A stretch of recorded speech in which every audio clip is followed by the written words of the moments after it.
Questo è Sardo Futurismo. Sardo Futurismo. Questo è Sardo Futurismo.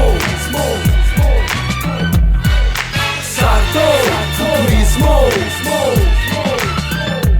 Si è aperto un varco virtuale, accesso spazio-temporale, che ha permesso l'ingresso di una nave spaziale da un universo parallelo. Un viaggiatore interstellare ha riportato la luce lunare nel grande nuraghe. Allineamento degli astri, il ritorno dei mastri, costruzioni mastodontiche perfette negli incastri. Nuraghi, domus deianas, tombe dei giganti riprendono vita e sono riabitate dai visitanti spaziali. Guerrieri di bronzo, immortali, sacerdoti astrali con la cultura degli avi. La riscoperta della tradizione ancestrale attraverso lo studio della cultura originale locale ci ha dato accesso a nuova conoscenza. I sardi del futuro adesso hanno nuova potenza. La scienza aliena da una dimensione parallela ha reso più veritiera la nostra origine vera e savvera. La profezia della dinastia Shardana, il popolo dei mari che nessuno sfidava e che dava filo da torcere a romani ed egiziani. Adesso sono tornati e sono i sardi del domani. Tiriamo sulle mani in segno di devozione per la nave nuragica che è giunta con la missione di portare consapevolezza a questa nazione e guidare il popolo sardo verso la sua redenzione. Questo è Sardo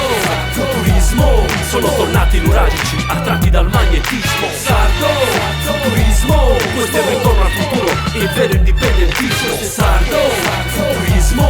Sono tornati nuragici attratti dal magnetismo. Sardo Futurismo. Questo è il ritorno al futuro e il vero indipendentismo. Io sono sardo futurista perché conosco il mio passato. Non sono un turista, questa cultura m'ha forgiato. Rappresento i popoli di qua che hanno lottato, eppure tutti quelli che ci hanno colonizzato, che pure dopo tanto odio non ci hanno cambiato. Li abbiamo inglobati, gli abbiamo dato il tanto. Romani e bizantini la lingua hanno influenzato. I fenici e da noi che a navigare hanno imparato. Gli egizi, i nostri mercenari hanno ingaggiato. Indizi su geroglifici e documentato. I vizi dei latini abbiamo ereditato, come la birra e il vino col nostro uso smodato. Mentre la matematica e la scienza l'han portata i nostri amici arabi, esatto, il moro bendato. Gli stessi che anni dopo gli iberi ci han scacciato, lasciandoci nella bandiera lo scudo crociato. Italici, pisani e piemontesi infine han dato l'ultimo colpo basso che ci ha italianizzato. Il fascismo ci ha umiliato, la lingua screditato, ha deriso, punito, ma lo abbiamo superato. Adesso noi non siamo più i sardi del passato, ma i sardi del futuro, e questo è il nostro stato. Infatti un sardo puro non esiste, questo è il fatto, ma siamo tutti uno e uniti siamo tanto. Questo è Sardo